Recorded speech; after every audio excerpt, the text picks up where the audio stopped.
Bloodstained Curse of the Moon 2 was developed by NT Creates and was released on Steam, PlayStation 4, Xbox One, and Nintendo Switch on July 10, 2020. It is a side-scrolling action platformer in the same style as the first Curse of the Moon, and is very much like old Castlevania games for the NES. Our hero from the first game, Zangetsu, returns, and this time he is joined by a few new characters. Dominique, who we met in Bloodstained Ritual of the Night, is now a playable character, along with newcomers Arthur and Hachi. Zangetsu uses his katana and feels just like he did in the first game, and in my opinion is the most balanced character.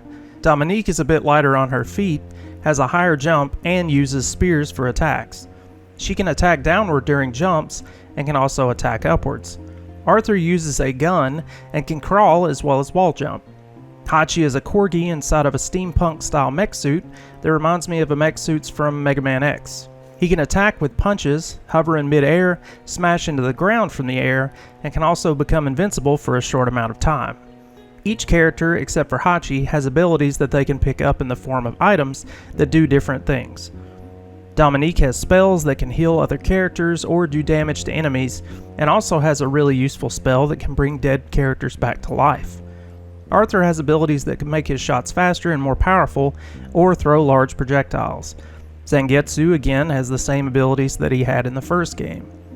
Each character has their own life bar, and some can take more punishment than others. Arthur, for instance, can only take 2 or 3 hits before he's down for the count. Players can change between any of these characters at will, but if one character is downed, the player has to start back at a checkpoint and is now missing that character. This will continue until all of the characters are down, and then a life will be lost.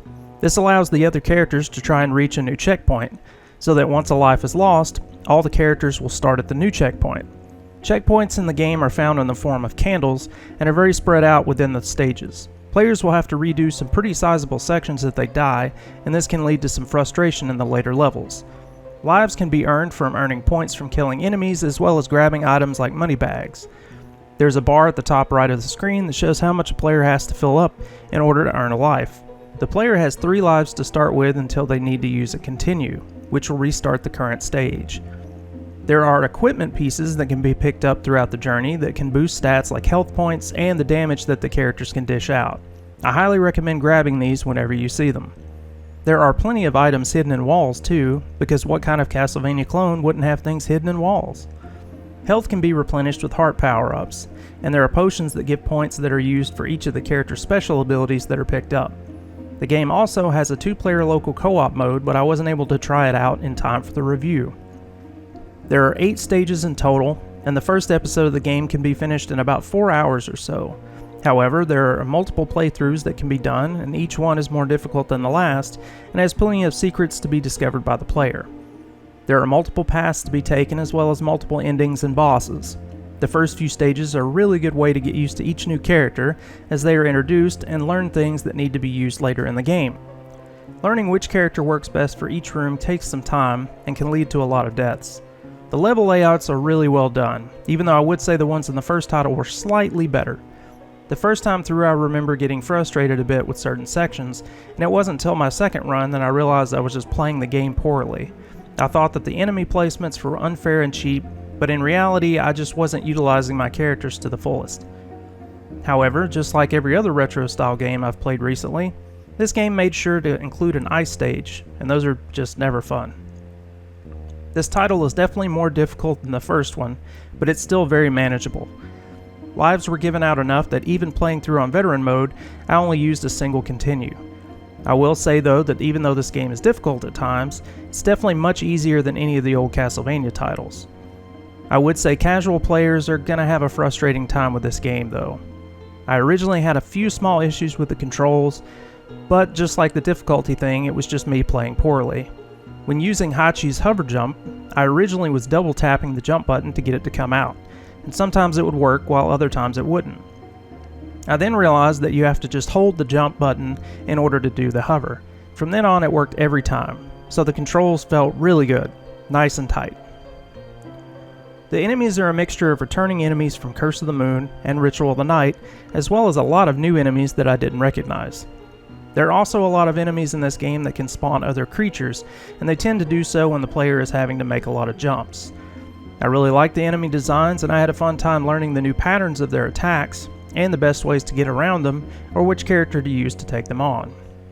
The bosses, for the most part, are really simple to figure out and fight, although losing to one can be a bitch because having to go all the way back to the last checkpoint can make fights much more stressful. I honestly liked all of the boss fights though. And my second playthrough made the bosses have all new attacks and patterns, which kept things interesting. The graphics are pixel based and look wonderful.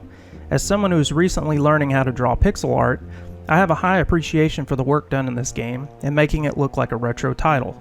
All of the bosses are big and detailed, and the backgrounds and stages look really nice, with having different themes and never looking too similar to one another.